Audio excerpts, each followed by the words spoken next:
अभी फ़िलहाल इंडिया में डेली 3 से 4 लाख कोरोना केसेस दर्ज हो रहे हैं। रोज़ाना 3000 से भी ज़्यादा लोगों की मौत हो रही है। मई मंथ के फर्स्ट वीक में इंडिया में एक ही दिन में 4 लाख पॉजिटिव केस सामने आए थे। अभी तक इतने ज़्यादा तादाद में कोई भी देश में इतने ज़्यादा केस नहीं आए। अपना भारत देश ही ऐसा पहला देश है। फ़िलहाल आज के डेट पर कोरोना वायरस का एक ही सॉल्यूशन है हमारे पास, और वो है वैक्सीन। और वैक्सीन ही क्यों है वो एक डेटा के थ्रू समझते हैं। यूएसए में कोरोना के फर्स्ट वेव में रोज़ाना 35,000 केस दर्ज होते थे।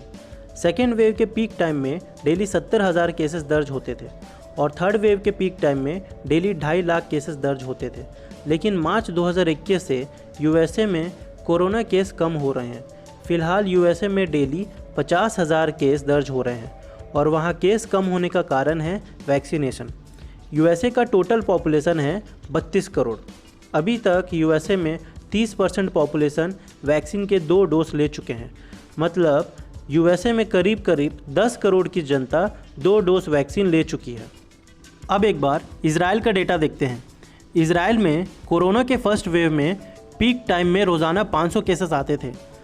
सेकेंड वेव के पीक टाइम में डेली 5,000 केसेस दर्ज होते थे, और थर्ड वेव के पीक टाइम में डेली 8,000 केसेस दर्ज हुए थे। फ़िलहाल इजराइल में डेली 200 से 300 केस ही दर्ज हो रहे हैं, और यहाँ भी पॉजिटिव केस कम होने का कारण वैक्सीन है।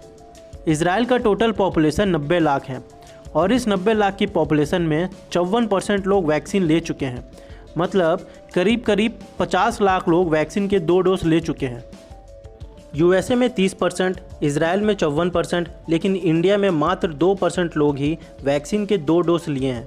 मतलब 136 करोड़ की जनसंख्या में 3 करोड़ लोग ही वैक्सीन के 2 डोज लिए हैं। पूरी दुनिया में कोरोना से लड़ने के लिए 14 वैक्सीन अवेलेबल हैं, और कुछ अभी भी ट्रायल स्टेज पर ही हैं। इंडिया में फ़िलहाल 2 वैक्सीन अवेलेबल हैं। एक वैक्सीन का नाम है कोवैक्सीन। इस वैक्सीन को इंडिया की ही एक कंपनी जिसका नाम Bharat biotech, Indian council of medical research and national institute of virology के साथ एसोसिएट करके डेवलप की गई है। दूसरी वैक्सीन का नाम है कोविशील्ड। इस वैक्सीन को यूके की ऑक्सफोर्ड यूनिवर्सिटी एंड एस्ट्राजेनेका, ये दोनों मिलकर डेवलप किए हैं। कोविशील्ड वैक्सीन को सीरम इंस्टीट्यूट ऑफ इंडिया नाम की एक इंडियन कंपनी इंडिया में मैन्युफैक्चर कर रही है। फ़िलहाल ये 2 वैक्सीन इंडिया में अवेलेबल हैं। हाल ही में रसिया की स्पुतनिक वी नाम की वैक्सीन को भारत में यूज़ करने का अप्रूवल मिला है। डॉक्टर रेड्डी नाम की इंडियन कंपनी सबसे पहले स्पुतनिक वी की 1.5 लाख डोसेस को इंडिया में इंपोर्ट की है। पहले कुछ लोगों पर ट्रायल करके सक्सेस होने के बाद इसको इंडिया में ही मैन्युफैक्चरिंग करेंगे। वैक्सीन लेने के बाद कोरोना होगा या नहीं होगा देखा जाए तो अभी तक के डेटा के हिसाब से वैक्सीन लेने के बाद हर 10,000 लोगों में से 2 या 4 लोगों को ही कोरोना हुआ है। मतलब जितने लोग वैक्सीन लिए हैं उनमें से बहुत ही कम लोगों को कोरोना हुआ है, और जिनको हुआ है उनमें बहुत कम माइनर सिम्टम्स ही देखा गया है। वैक्सीन लेने के बाद भी अगर किसी को कोरोना होता है, उस कोरोना का इफ़ेक्ट उतना नहीं होगा कि उससे इंसान की जान चले जाए। ये बात वैक्सीन बनाने वाली कंपनीज़ का कहना है। इसका मतलब वैक्सीन लेने के बाद कोरोना होने का चांसेस बिल्कुल ना के बराबर है। अगर वैक्सीन लेने के बाद भी किसी को कोरोना हो जाए तो उसका सिम्टम्स बहुत माइनर ही होंगे, उससे इंसान की जान नहीं जाएगी। लेकिन इसमें एक कंडीशन है, वैक्सीन को 2 डोज में देंगे।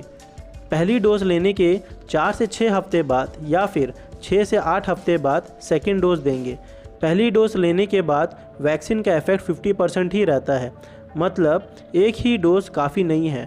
सेकेंड डोज लेने के 2 हफ्ते बाद ही वैक्सीन का इफेक्टिवनेस ज़्यादा रहेगा। तब तक हमको संभल कर ही रहना होगा। कुछ लोगों में ऐसा देखा गया है कि फर्स्ट डोज लेने के बाद भी कुछ दिनों में ही उनको कोरोना वायरस हो रहा है।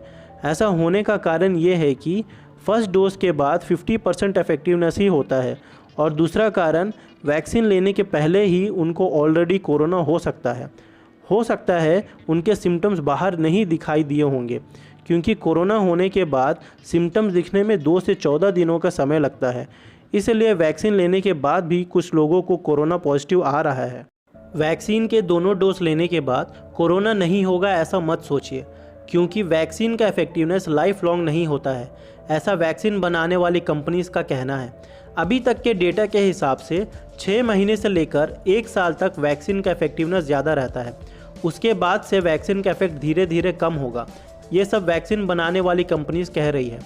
वैक्सीन का इफेक्टिवनेस एग्जैक्टली कितने सालों तक रहेगा, इसके ऊपर रिसर्च चल ही रहा है। फिलहाल भारत बायोटेक कंपनी एक कोवैक्सीन डोज सेंट्रल गवर्नमेंट को 150 रुपये में सेल कर रही है, स्टेट गवर्नमेंट को 400 रुपये में सेल कर रही है, प्राइवेट हॉस्पिटल्स को 1200 रुपये में सेल कर रही है। सीरम इंस्टीट्यूट ऑफ इंडिया नाम की कंपनी एक कोविशील्ड डोज सेंट्रल गवर्नमेंट को 150 रुपये में, स्टेट गवर्नमेंट को 300 में, प्राइवेट हॉस्पिटल को 600 में सेल कर रही है। फिलहाल भारत में वैक्सीन का शॉर्टेज बहुत ज़्यादा है, डिमांड ज़्यादा और सप्लाई कम है, इस वजह से वैक्सीन अवेलेबल में नहीं है।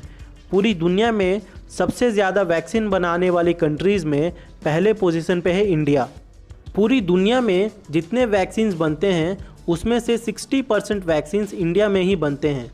पुणे की सीरम इंस्टीट्यूट ऑफ इंडिया नाम की कंपनी वर्ल्ड में सबसे ज़्यादा वैक्सीन बनाने वाली कंपनी है।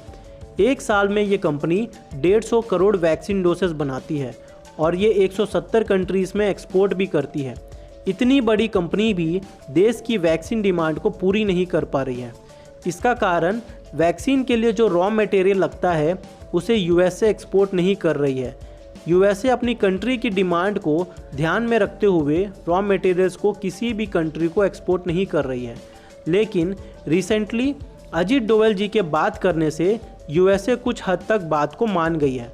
दूसरा कारण ये है कि इंडिया में कोरोना वैक्सीन के डोसेस को बनाने की कैपेसिटी वाली कंपनी मात्र 2 ही है। 136 करोड़ जनसंख्या वाली देश में सिर्फ 2 कंपनी पूरे देश की वैक्सीन की भूख को नहीं मिटा सकती है।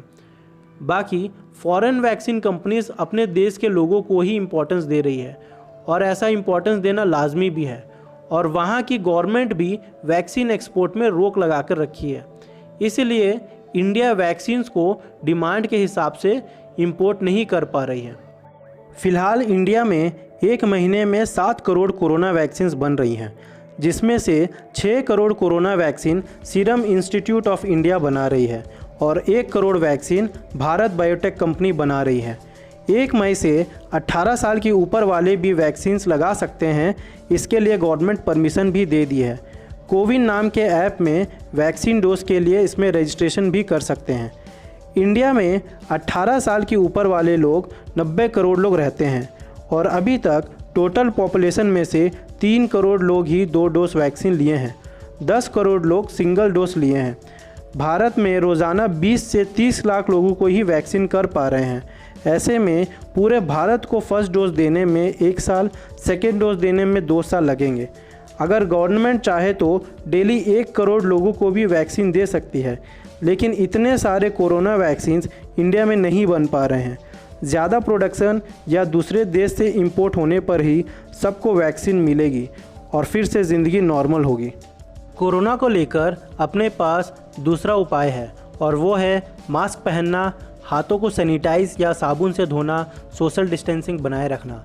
हो सकता है आप लोग जब तक ये वीडियो देख रहे हो तब तक मेरे दिए हुए डेटा थोड़ा सा ऊपर नीचे हो जाए। तो दोस्तों, कैसा लगा ये वीडियो कमेंट बॉक्स में ज़रूर बताइए। Thank you.